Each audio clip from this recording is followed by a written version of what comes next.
Steve, that was a very generous introduction, so I appreciate that. It also reminds me that it was 10 years ago this year that I started at the Harris School, which I think the gray hairs are now giving that away a bit. You can shave your beard and you won't have it. Then I look 12, so I need to find some happy medium, maybe. So as Steve mentioned, this work came out of my recent Spencer postdoc project. And I guess before I get into that, I'd like to just acknowledge, as I think about it, 10 years ago I took applied econometrics and program evaluation with Bob Lalonde. And I just found out about a week ago that he passed. And I think this work and the sort of program evaluation, applied econometrics work really found its root in that course and in the coursework at the Harris School. So just sort of want to take a moment to just sort of publicly acknowledge Bob Lalonde in that way. So with that being said, thanks. What I want to do today, and again, I know I'm in Chicago, so I'm happy to take questions as we go. You're welcome to interrupt me as we go in the most respectful of ways, but I'm happy to sort of make this interactive to the extent that you have questions and things you want to clarify, things you want to talk through as I present the work. So I'll start by just introducing sort of what we know about the effect of school closures more broadly. And there's recent work that's been done, certainly in Chicago, and I know Marisa just texted me that she has car trouble, so she won't be making it, but Marisa and the folks at the consortium are doing great work on both the round of closures in 2007-08 and the more recent one about 5 years ago here in Chicago. Then I'll turn to the Philadelphia context and talk to you about what closures and the process of closing schools in Philadelphia looked like. Then I'll introduce the data and methods and my approaches for really trying to understand the effect, both what I call the direct effect of closures on the students that were displaced due to closures, and then also the indirect or spillover effects onto kids that were in schools that ultimately received students who were displaced due to closures. And then just, I want to end with sort of posing some policy questions and talking through some policy implications more broadly about how this work can apply, hopefully, to places outside of Philadelphia. So districts, as many of you probably know, have increasingly relied on closing traditional public schools to address issues related to declining student enrollment, particularly in places like Chicago and Philadelphia that have a rising enrollment in the charter sector, fiscal constraints, old infrastructure, and low academic performance. Federal policies such as the NCLB policy on school turnarounds and Obama's initiatives around school turnarounds have really prompted many large urban districts to take on school closings as a means to, at least in principle, offer students better educational options. So in the 10 years or so following the introduction of NCLB, no fewer than 70 urban school districts closed an average of 11 traditional public schools. And as many of you are probably familiar with, in 2012-13, which is the same year that Philadelphia closed the lion's share of its traditional public schools in these rounds of closures, Chicago closed nearly 50 schools, right? So again, this policy issue is relevant for many of our urban districts that are facing, again, declining enrollment and persistently low academic performance. So certainly closing schools is controversial, right? There's been work, Steve has done work on this, that shows that there is an adverse influence of student mobility on their academic performance, and those costs of mobility tend to be concentrated among economically disadvantaged and predominantly minority students. There's also work that's shown that mobility is associated with negative behavioral outcomes, so increased absences and student misconduct.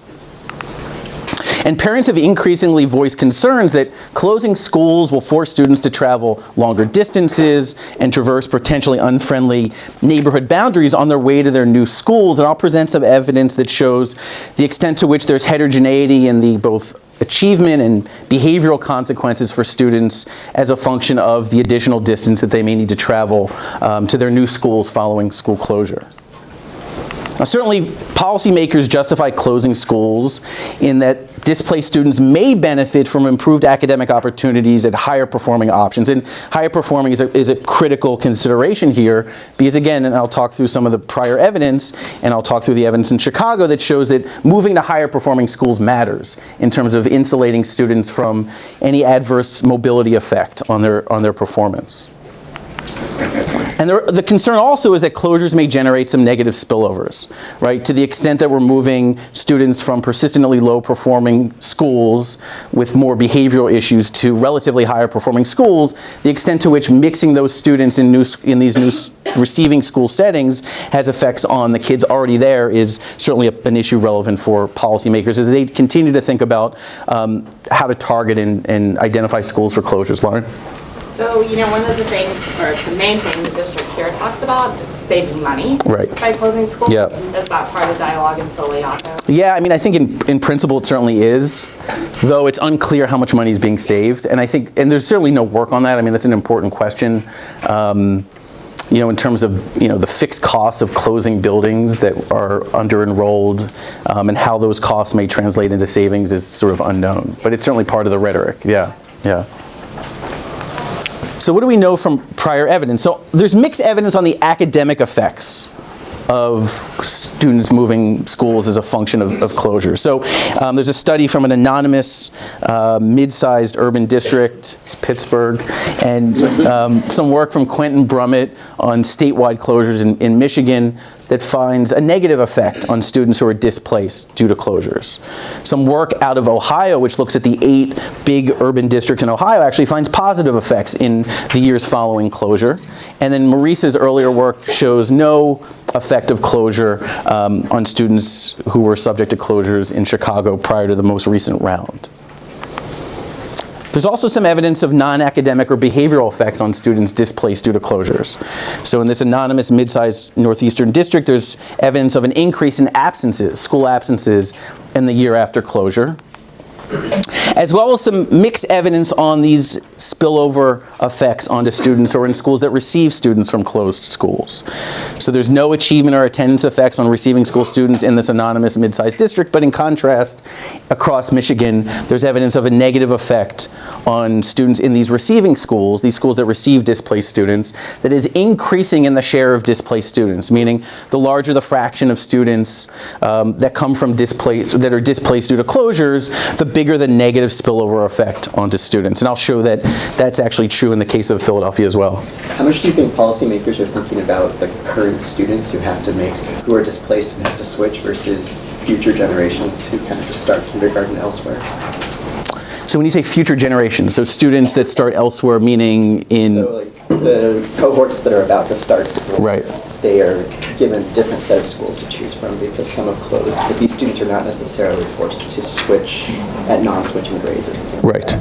So they might have less of a displacement effect.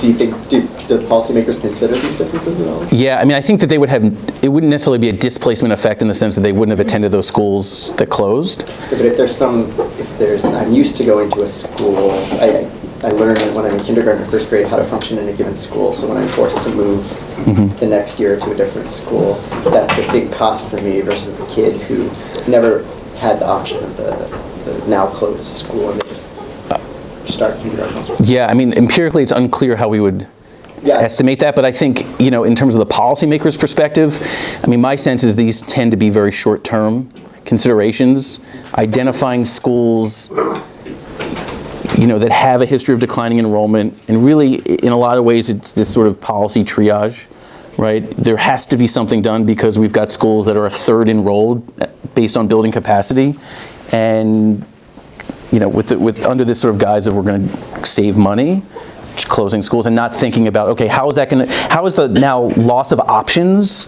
potentially going to affect kids who now no longer have those options? Yeah.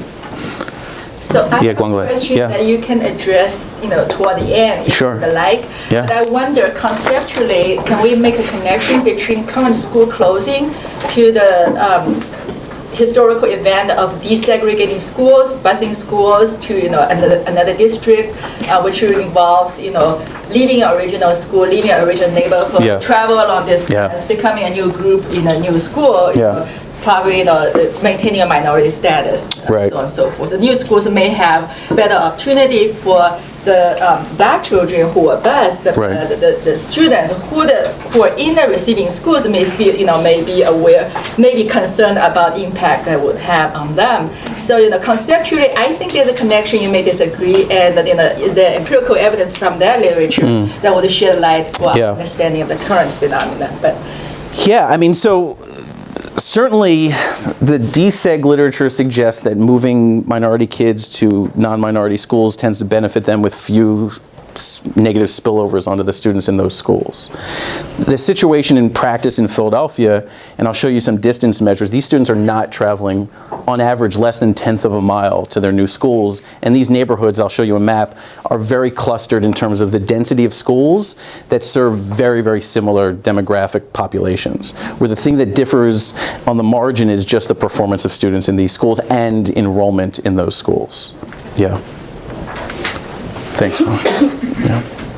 And then there's also important heterogeneity to consider. And again, prior evidence from Marisa here in Chicago and in Michigan and in Ohio suggests that, again, moving displaced students to higher performing schools tends to insulate them from any adverse effects and on average tends to produce slightly better academic outcomes for those students. And I'll talk through the evidence in Philadelphia as well. Okay. So in 11-12 and 12-13, Philadelphia closed about 10 to 12% of its stock of traditional public schools, with the lion's share of these closures happening in 12-13. So the work here addresses three questions. First, did displaced students enroll in higher performing schools following closure?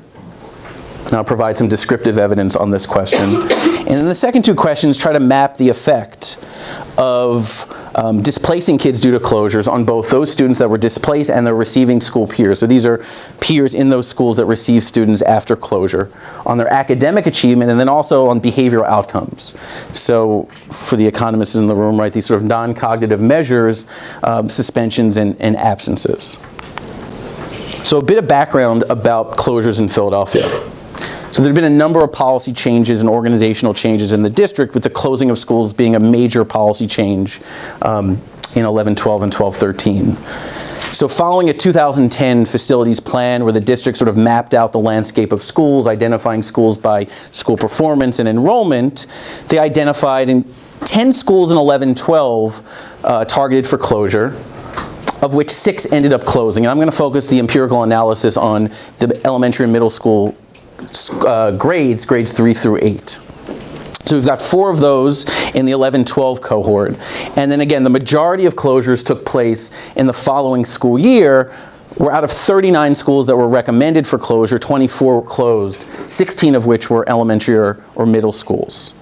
And so Guanglei, to your question here, right? So the blue dots are schools that are always open in this period. The red dots are the 12-13 round of closures, and the green dots are the 11-12 closures. And what you can see, right, are those schools that are located in neighborhoods that closed. Let me see if I have a pointer here. Yeah. So this is South Philly, Southwest Philly.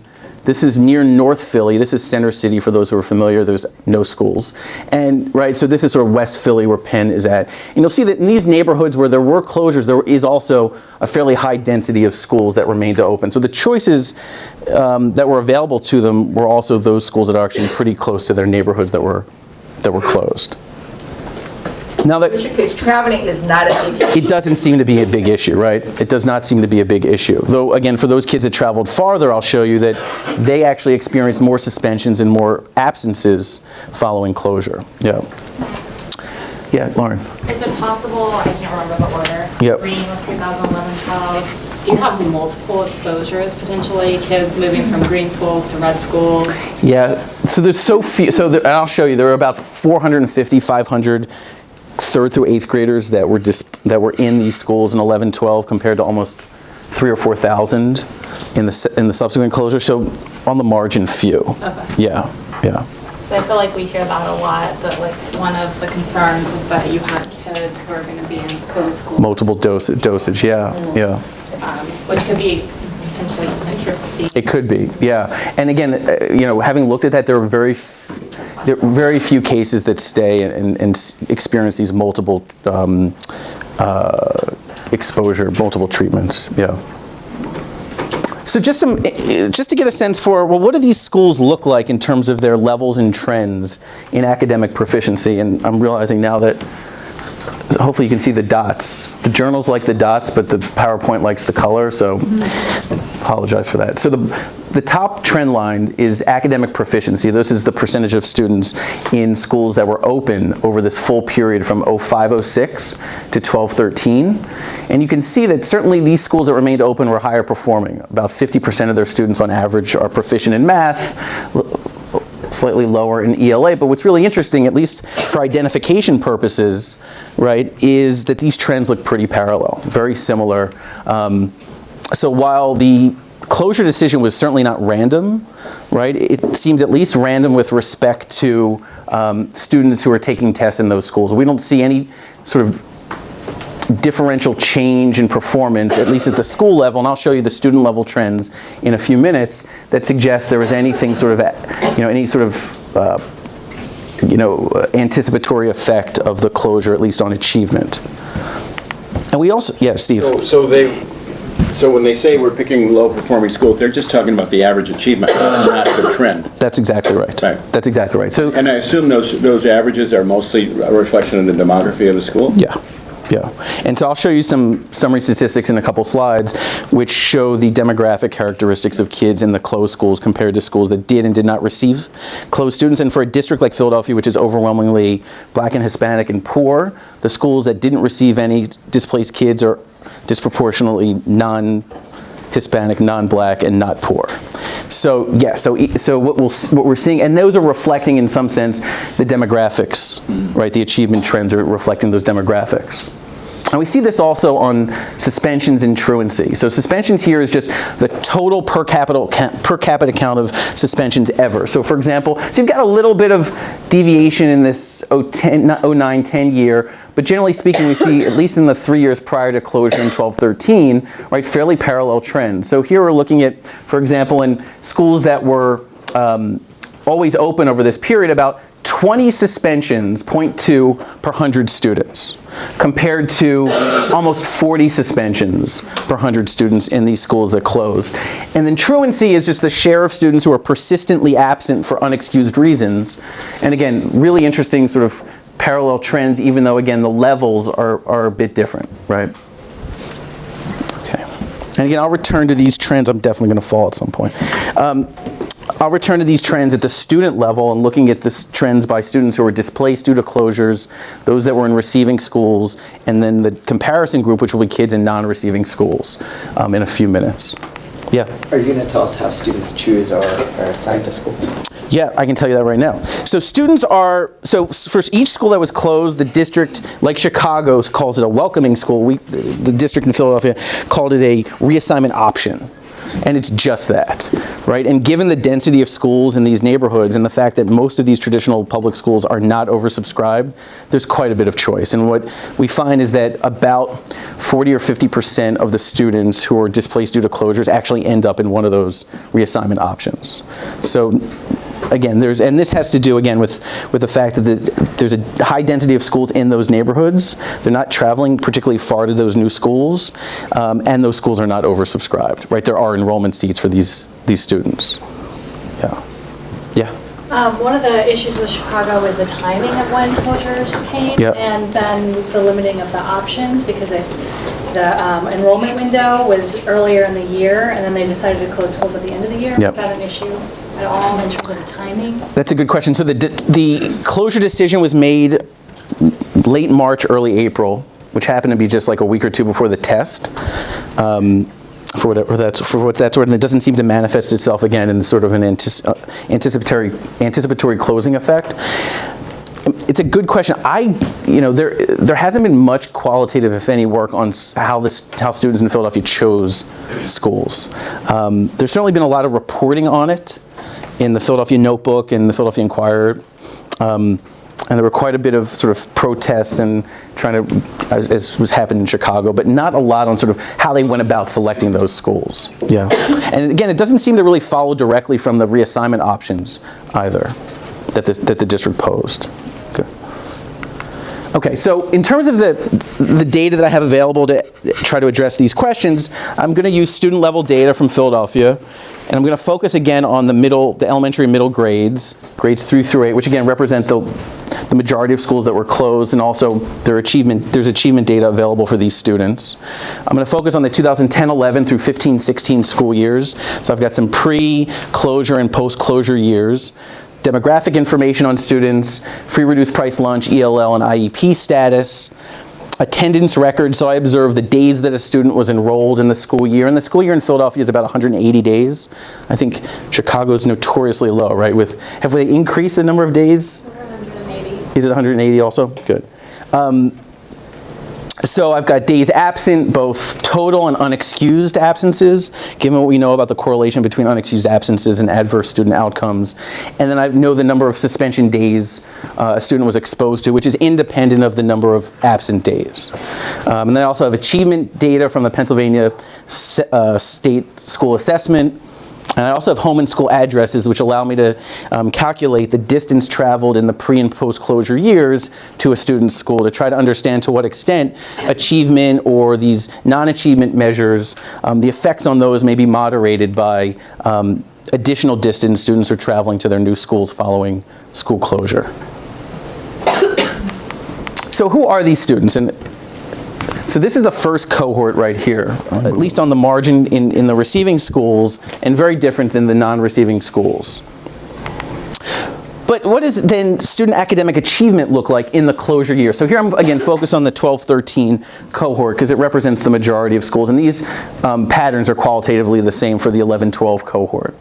So here I'm showing the standardized test scores in the year of closure. So this is in the 2012-13 year.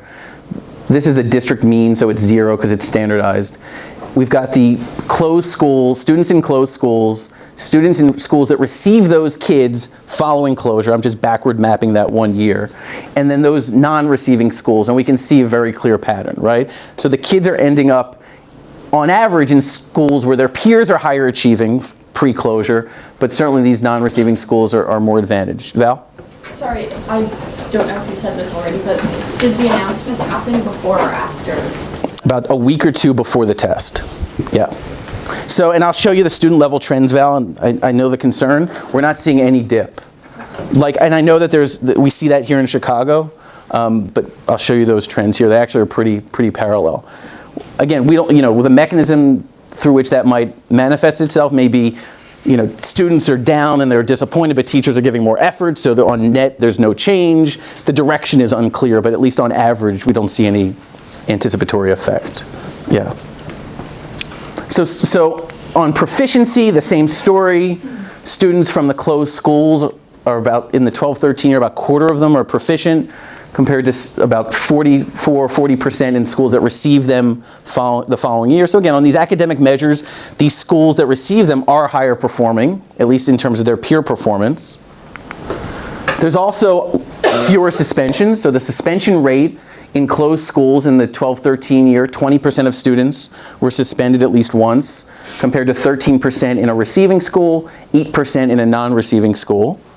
If we look at suspension days per capita, about 81 days of suspension per 100 students in the closed schools in the year of closure, compared to 47 days per 100 students in the receiving schools, and then about 30 in the non-receiving schools.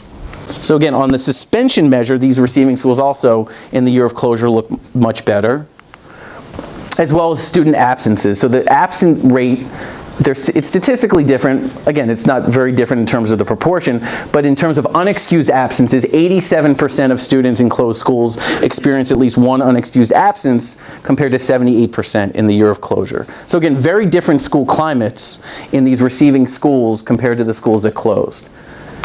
And then in terms of the school's, let's say, contribution to student achievement, if we look at a school value-added measure, right, what's the school's, right, for people familiar with value-added measures more or less with this crowd. I know with Steve, the crowd should be, but, right? So the school's contribution to student achievement, right, net of student characteristics and prior achievement, is much higher, about a tenth of a standard deviation, in schools that received them prior to closure than schools that were closed, right? So in pretty much every measure, right, sort of peer achievement, school value added, pure behavior, suspensions and absences, these receiving schools look better than the closed schools. Steve? So I have to modify my earlier comment, Yeah. right, looking at this? Yeah. That they really are closing schools that have low value added? They are. So it isn't just based on their, I mean, the trends look parallel. Right. But what you're saying here is that actually the growth kids experienced pre-closure was bad in the closed schools. That's right. That's right. Okay, so the claim that they often make is we're really closing schools that don't work. If you believe value added is somewhat supported. Right, that's right. Okay. So right, so so I think there's an important. It really changes what I thought. I thought they were just picking. Well, they did. Well, they did. They just picked them generally on proficiency measures. They had some. Right. I mean, there's a number of metrics that they use. There were some sort of state-produced, growth measures that they did look at. Yeah. The extent to which they incorporated that into their decisions is unclear, Yeah, like but as a weight. objectively speaking- But objectively speaking, Even if they didn't know it, they were closing schools That's right. that had low. I don't Right. know how big those differences are. 0.1. 0.1 on a student-level standard deviation. Yeah, so it's probably not a huge effect. I don't think so. Yeah. Well, so, I was just going to say, ask Yeah. if it would look the same if it was a non-closure year, like how much of these differences is due to the fact that it's closing and Right. people are upset and... Right. is there- Good point. Yeah. No, that's a good question. The problem, of course, is that I don't have student-level data much farther back than this. No, So I have 11, 12, 12, 13 for all kids, and then 10, 11 for everyone that I observe in those years. So I don't have the population of the district to calculate going back to 10, 11 even. Yeah. Yeah, so I think that's a great point.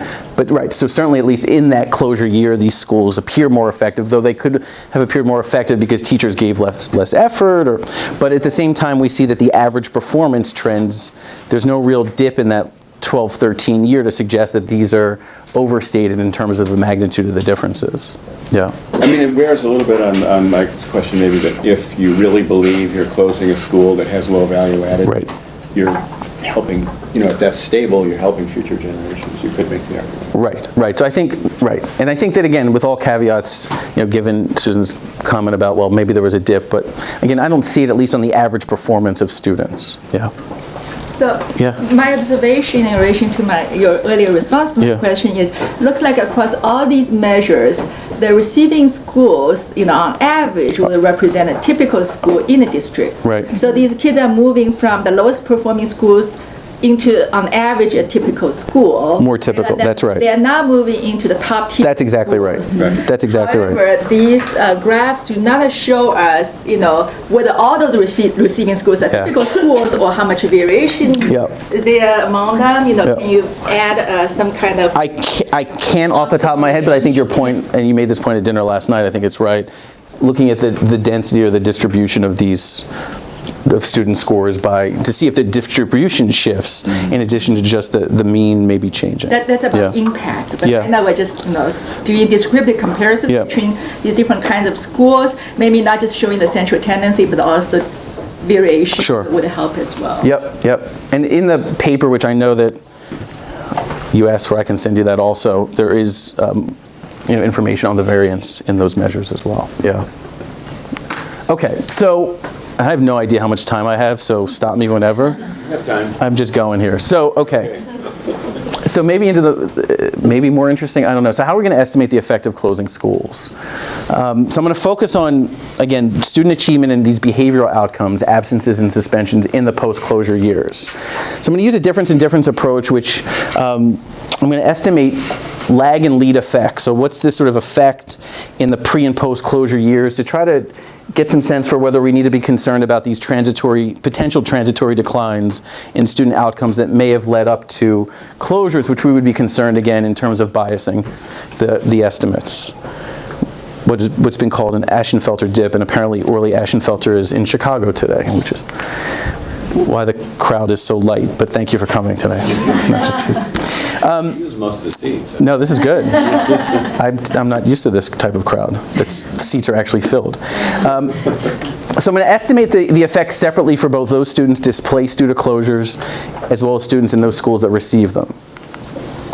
And again, looking at what turns out to be, I think, important heterogeneity on 3 dimensions. So first, the concentration of displaced students in a receiving school following closure, the change in performance between the school that a student left due to closure and the school that a student enrolled in using pre-closure achievement measures, which I'll talk about, and then the change in distance the student had to travel to their new school.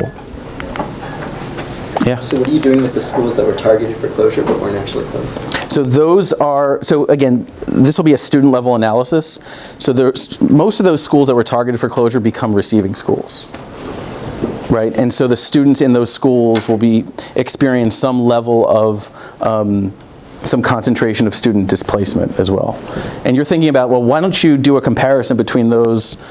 Maybe this is not what you're thinking about, but you tell me what you're thinking about. You can see it multiple ways. Yep. I guess it depends on how much you think the worries about your identification concerns happen because of the first cut, where we chose this set of schools are the ones we're worried about, and we think of them as different from the other ones, Sure. maybe on trends, versus we get this, we say, we're going to potentially close these schools. Yep. There's a big parental pushback at some of them, so it's really not random. Of course, yeah. So you might, in some sense, keep all of them as potential closers and do a reduced form, do a ITT or something. Yeah, no, that's an interesting idea. I'm going to show you the trends, so you'll tell me if you believe them or not, and then I'll show you the pre-closure effects as well.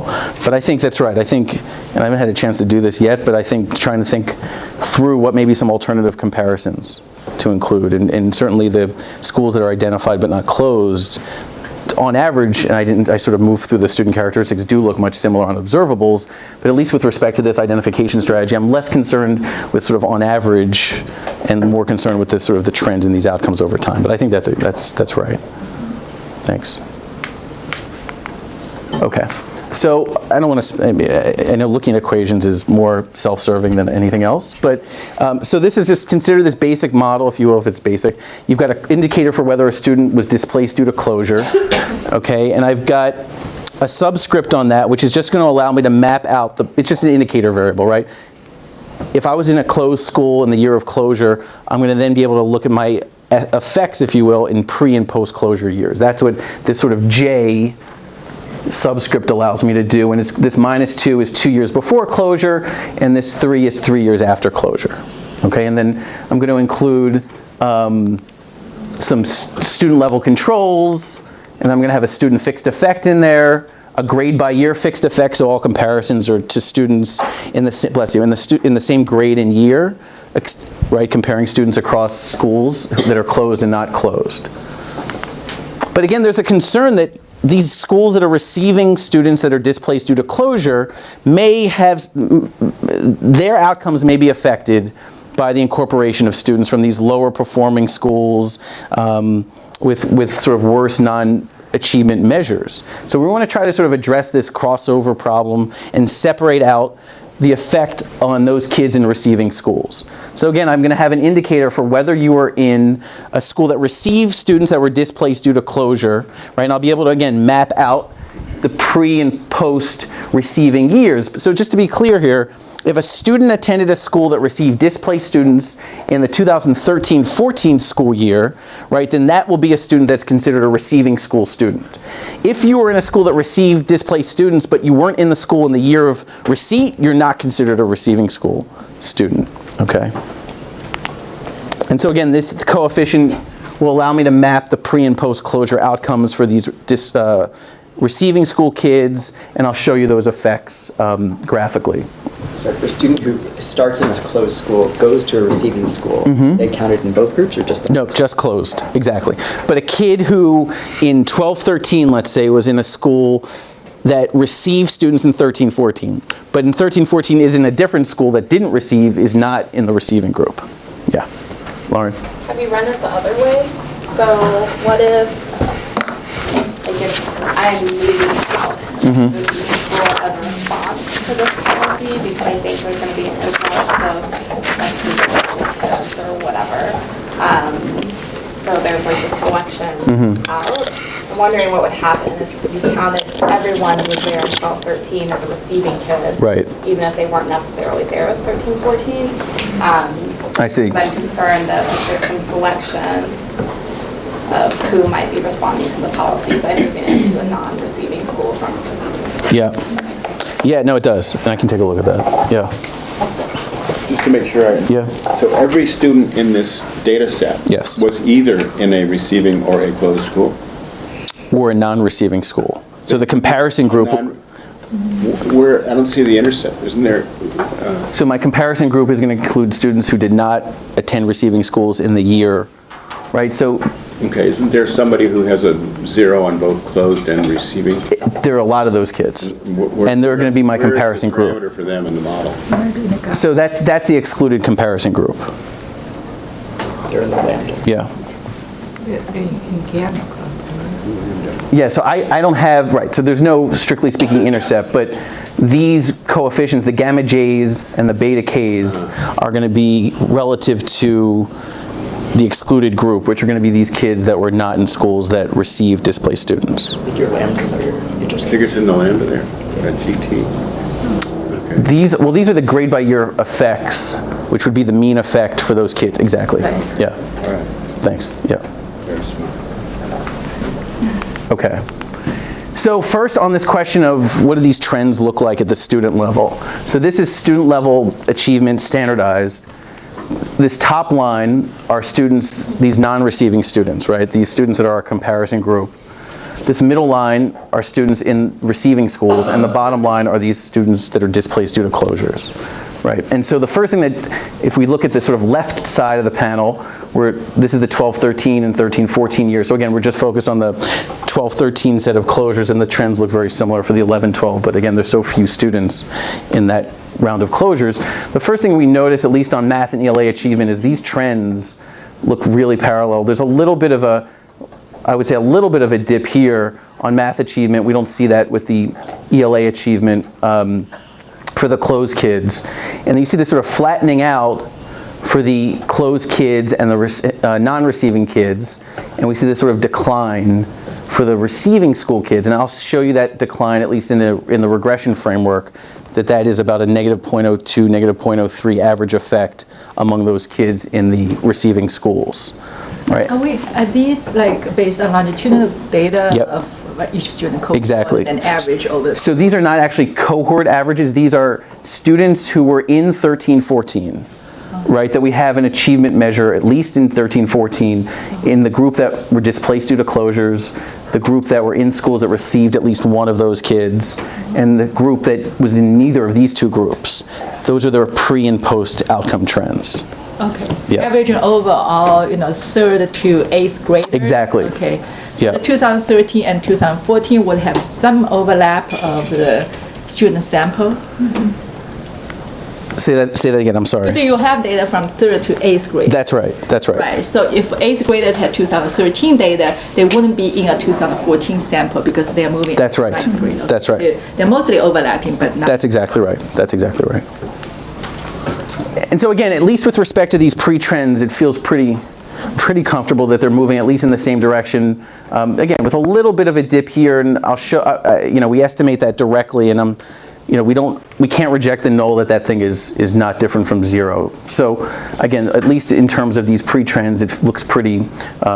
A little reassured in terms of the identification. And again, I'll show you more directly the event study estimates that confirm at least this sort of parallel pre-trends.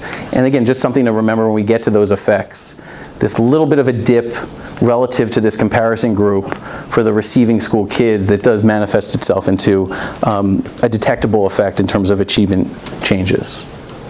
But that dip is continuing the previous trend in the receiving school. Agreed, but relative to the trend, which is flat for the comparison groups. Yeah. Okay.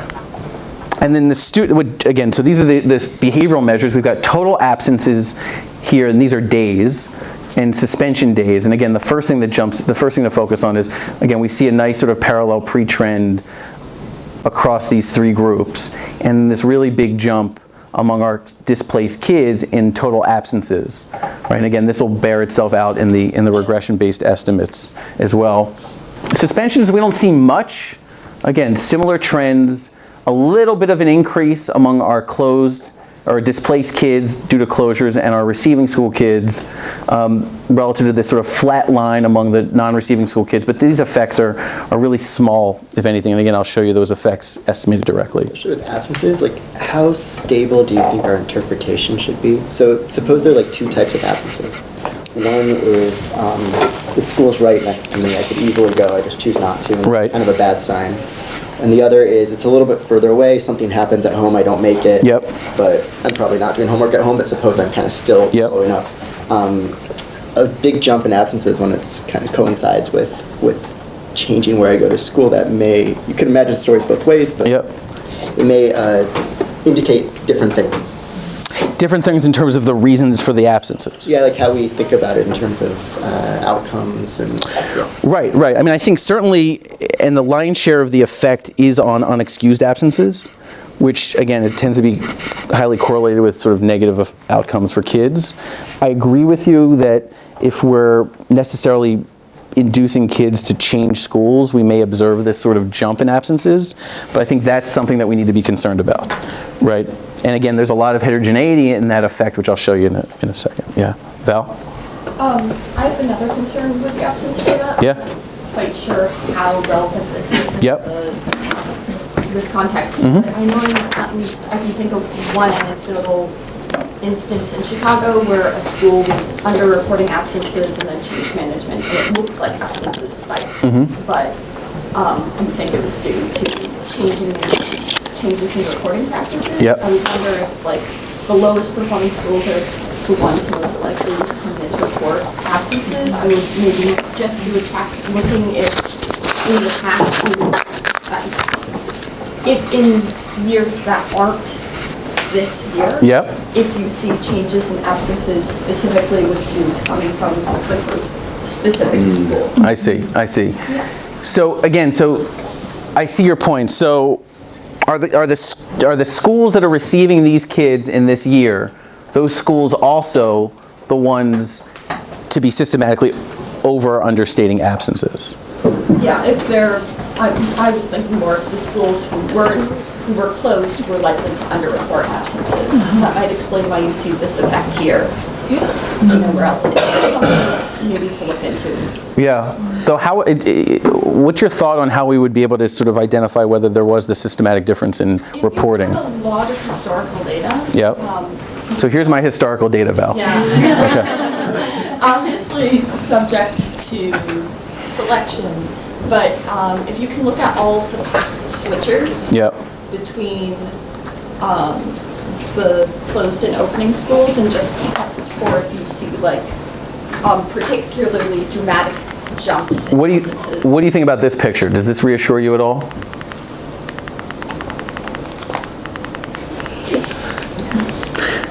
The one on the right, truancy. So these are open schools in the top trend and closed schools on the bottom trend, going back to 05-06.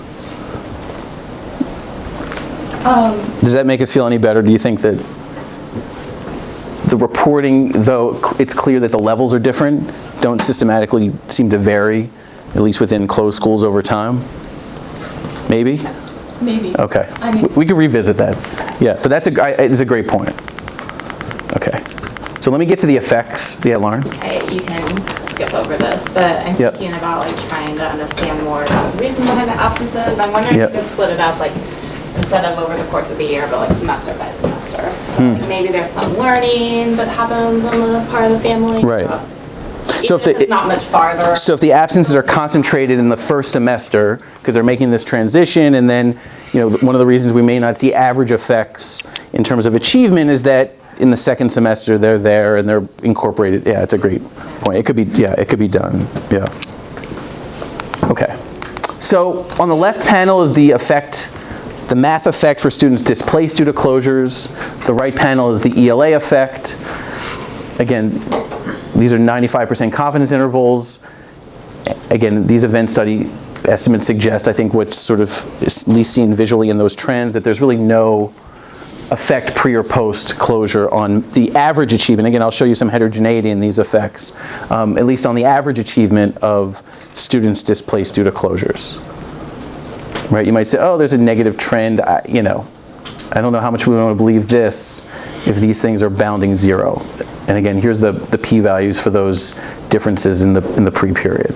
So again, on average, sort of 0 average effect on achievement, which is not a terrible thing given Steve's prior work on the adverse effect of mobility on student outcomes. So let me move a little bit more quickly because Darnell is giving me the sign in the back. Okay. What about what about the receiving kids? So again, we see no real negative effects. There's a little bit in 2 years prior, but not in the year prior to receiving kids. And we see this sort of shift in the achievement trajectory among the receiving school kids. On average, this effect is about negative 0.02, negative 0.03 standard deviations.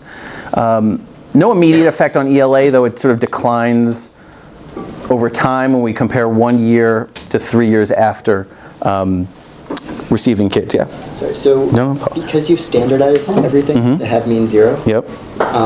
Could we alternatively interpret this as you just, suppose some of the low schools had low value added. Right. We lopped them off at the distribution.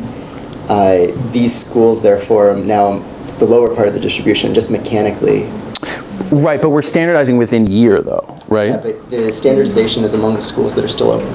That's right.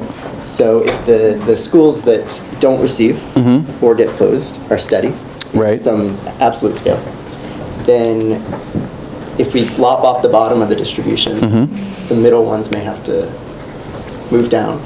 And if you generate this, it would still be, in a relative sense, it's the same thing. It Right. might not be so much a causal. Right, but this is again within students, right? So how am I doing if I'm a receiving school kid this year compared to my relative performance last year? And my relative performance is worse, is what this suggests, right? The question about the metric, right? Your question about the metric, you're changing the metric as a result of the event. So it has school value added school has to have an effect on Sure. test scores for this to work. If it didn't, if you just resorted kids, you're right. That Right. student analysis wouldn't matter. Right. It wouldn't be affected. But if you lop off some of the negative value added schools, in a hypothetical sense where they still included in the sample would have led to some very low test scores. Right, right. Now they don't, so the rest of the sample readjusts to normalize to have mean 0. Right. So you could solve that by using standardization on the pre-tests? Yeah, that's the question. Yeah. If you're not too worried about Don't year-to-year change the variation. standardization sample. If the test itself didn't change at the scale, you think. Yeah, don't change the. So you're suggesting if we standardize post-closure test scores on a pre-closure sample, what if we don't observe so for example, what would be the relevant pre-period to do that? Or you. Because we've got schools moving in and out here, right? Sure, you take the pre-period, the averages of the schools that wound up closing, and you normalize the post-period test scores to have the mean such that it won't be mean 0 anymore in this sample. It'll be mean such that if we had added back those schools, it would have been 0. Yeah, let me think. Yeah, let me think about that. Yeah. Or what about using the scale scores that are given to you by the ones that are based on IRT metrics? So not standardizing the scale scores, just using the scale scores. I mean, you would know better. I've not seen that done, at least in terms of just using the scale scores. Between economists and psychometrics. Right. What to do. Right. Most of the psychometrics people I know would say use the scale scores. Because they've been because there was a lot of work done to try to equate them. Right. And then you know the idea. I'm not sure. Yeah. That's more. I mean, it probably wouldn't matter. Well, yeah. It might be similar to what. Yeah. So if I understand your specification correctly, you're taking a school if it has 500 people and one student who's entering from a closed school, and all 499 of those students are receiving students. Yep.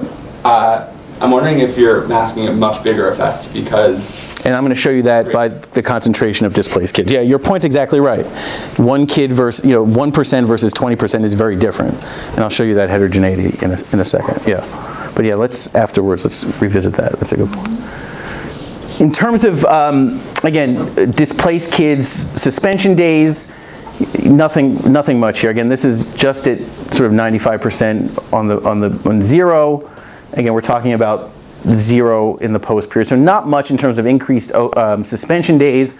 But again, we see this big jump in absences, about 20% increase, which is nearly identical to what others have found, at least in the context of this anonymous Northeastern school district. So this big increase, and again, the extent to which it's concentrated in the earlier part of the year is an empirical question, which I don't know offhand, but again, it suggests that a big effect on days missed. We're talking about 20% of 17 or 18 days is nearly 3.5 or 4 days of school, right? Which is sort of consistent with the trends that we saw before. And then nothing really happening in terms of these behavioral outcomes on our kids in these receiving school kids. Now, what about the concentration of displaced students, to your point, right? So here I'm going to add an indicator or an interaction with percent displaced, which again is just the fraction of students in a given school that were displaced as of the prior year. So only students whose schools, for example, closed in 11-12 are counted as displaced in 12-13. Likewise, only those students whose schools closed in 12-13 are counted as displaced in 13-14. And then the effect is just going to be the linear combination of this main effect for closed kids plus this effect that's interacted with the percent displaced, and again for the receiving school kids, just this linear combination between the beta, the main effect, which is off to the right, and this alpha here. All right. So first, what's the distribution of the concentration of displaced students look like? So among just displaced students, the mean is about 16%. So if I was displaced due to closures, in the school that I'm attending post-closure, about 16% of my peers were also displaced. It's a much lower share, again, among the full sample because most of the kids are not displaced. All right. So here, again, we're on the left panel, we're looking at the math effect for displaced kids and the ELA effect on the right panel for displaced kids. And what we find, particularly in the ELA effect, there's quite a bit of heterogeneity in that on average, kids that are attending schools with 25% of their peers who are displaced, right, are doing better, right? I'm sorry, much worse than schools where only 7% or one standard deviation lower than the mean share of displaced kids, right? So there's quite a bit of difference. If I go to a school with more peers like me that were displaced, I do worse.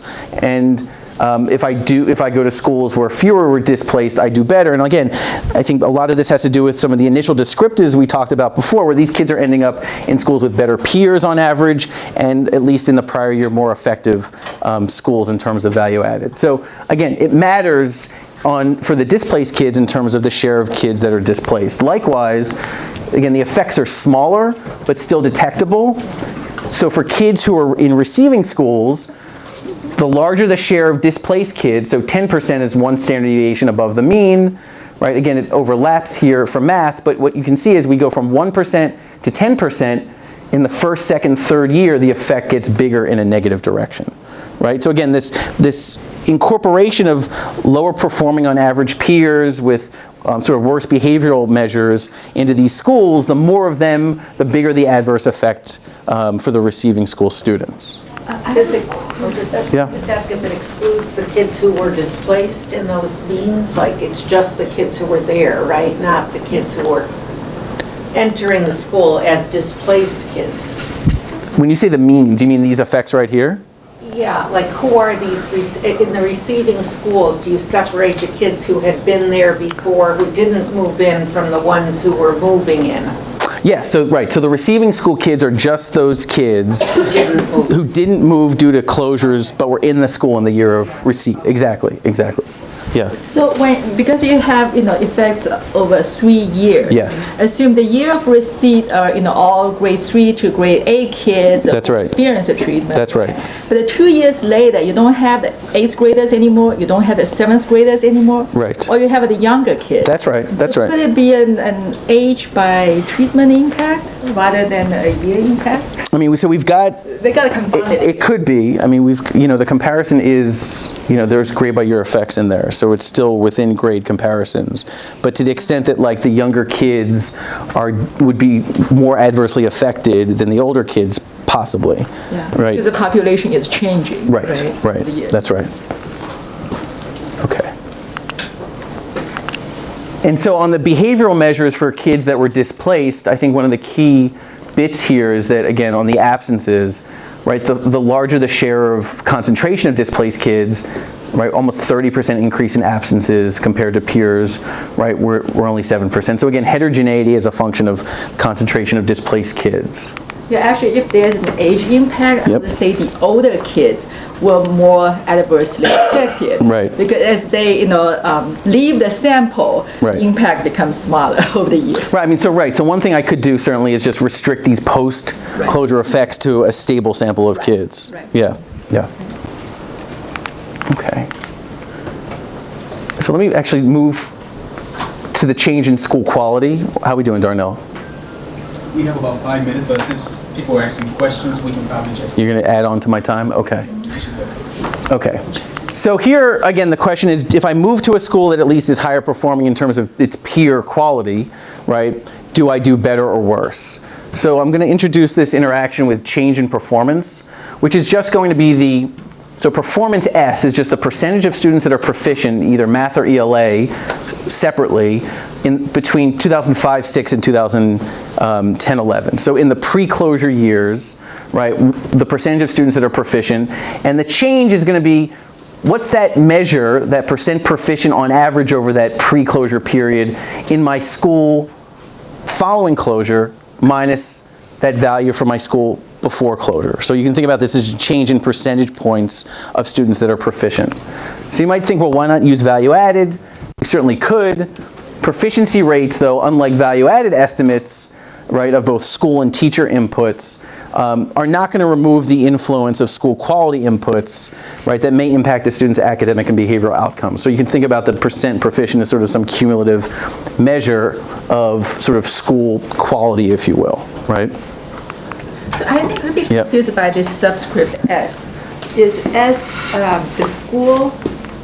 Right, so S is a given school in the 5-6 to 2010-11 period. So take a school, calculate its average proficiency rate in both math and then separately in ELA, right? And then you are in a school that closed in 11-12 or 12-13. The school has a value, or you have a value based on that school's average proficiency. Then you're in a school following closure, it has a value over that same period of time, and it's just the difference. Right. So for a displaced students, the post-closure and the pre-closure schools will be different. That's correct. But you're using the same S. That's caused my... Oh, I'm sorry. Okay, so I do S post-closure and S pre-closure.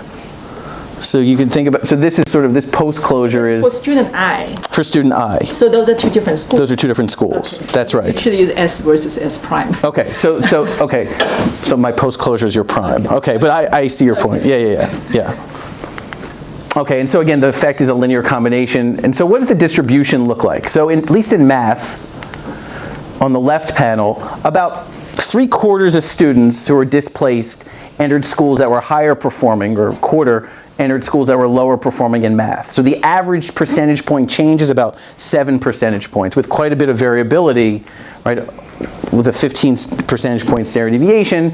And again, similarly, about 70% of students enter, on average, higher performing schools based on sort of pre-closure measures of proficiency. So on the left is the math effect, on the right is the ELA effect. I've interacted these effects with the change in math proficiency. This is the change in ELA proficiency. The effects look pretty similar if we interchange the interaction terms. And so again, what we find is, at least with respect to ELA, in the first, second years after closure, the better the school in terms of percent proficiency, so 20 percentage points higher, right, is going to generate a much bigger and even positive effect than if I go to a school, right, that's 10 percentage points lower in terms of achievement, right? So there is some heterogeneity in terms of student achievement for these displaced kids as a function of the schools that they enroll in, the performance of those schools.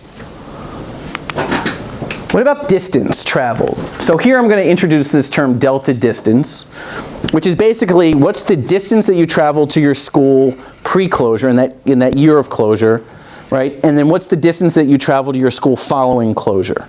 All right, so that's the change in the distance that you're going to travel. And again, the effect is going to be a linear combination. So first, the distribution of travel.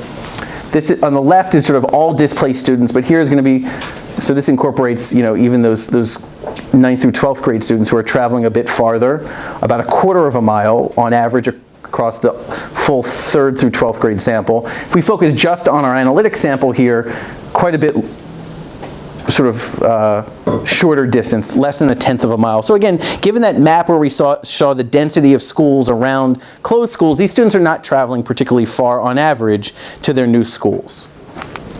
And I'm not going to show the effects, the heterogeneous effects by achievement, because there are none by change in distance traveled. What we do find is that there is some heterogeneity on both suspensions. So if I'm traveling a mile farther to my new school following closure, right, I see this increase in suspension days, right, compared to students who actually travel a mile less with no change in suspensions.